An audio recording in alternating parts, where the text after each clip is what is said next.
Hello, welcome to day 50.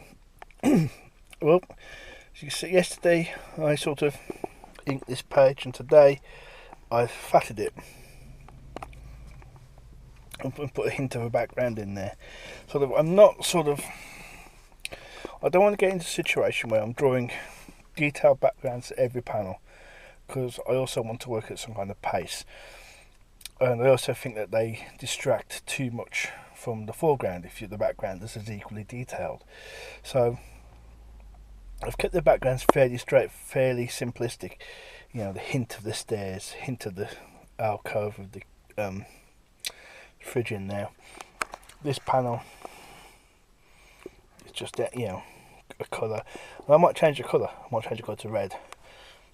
I've got this colour, and I've managed to get some overlapping of the panels. I quite like that. I think it works great for this. I wouldn't do it for everything, but I think it works really well for these two pages. So up next we'll be putting some shadows and shading and really knocking the background back. But let's not forget this scene, they're being illuminated by a TV, so the front of their faces will be illuminated from the front and probably from a bit below. So yes, that's what we've done today, and so tomorrow we'll start putting some shading in there and getting some lighting going on, and that'll do for today. All right, bye now. Hello and welcome to day 51. And I know yesterday I said I was going to shade this up, shade page 38, but slight change of plan. I'm going to try and batch shade up 2 pages. This is page 39. So I've inked it and it's ready for colour. So I'm going to colour it, and then we're going to shade both pages at once. And that should give us 2 pages then. Should be quite good. And that is pretty good at batching stuff, because the way I do shadows is I have a palette of red and blue colours that I use on multiply layers to sort of knock back or knock down colours. So I can do things like add general shading with red, then really darken it down by adding a layer of blue on top of that, and it really does look quite effective. So anyway, yeah, this is page 38. It's done. It's ready for some inks, and we'll get started on that I'll say tomorrow, but I've got my hair cut in a bit, so I might have a chance to get started on it while I'm waiting in the barbers. Alright, that's enough for now, and we'll speak to you all later. Alright, bye. Hello, welcome to day 52, and we've got another flatted page. This is page 39, if you remember. So we've now got 2 pages that I'm probably going to shade up, put some shadows and highlights in, and that'll be another 2 pages this week. And that just leaves what should be 2 pages, but actually it's probably more like 3. There's a lot of text in the last few pages because there's a lot of exposition that needs to be there's a lot of exposition basically.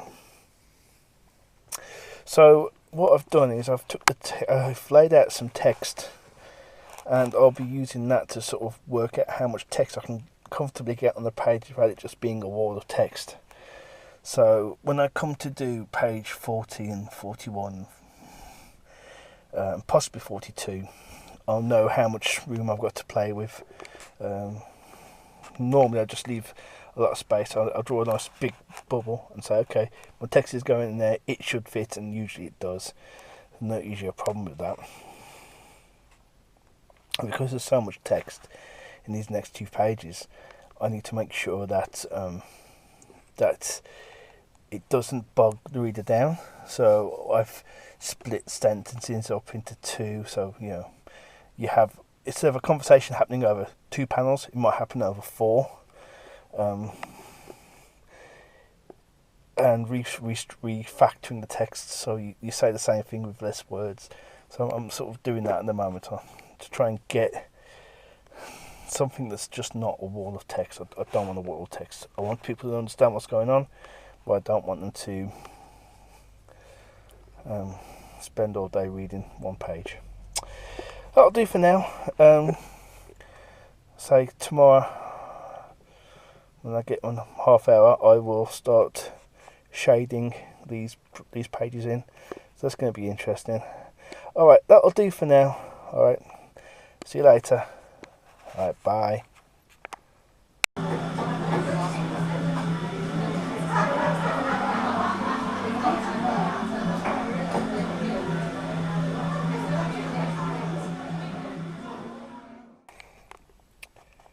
Hello and welcome to day 53.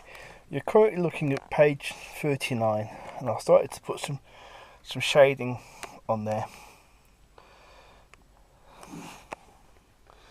so you get an idea.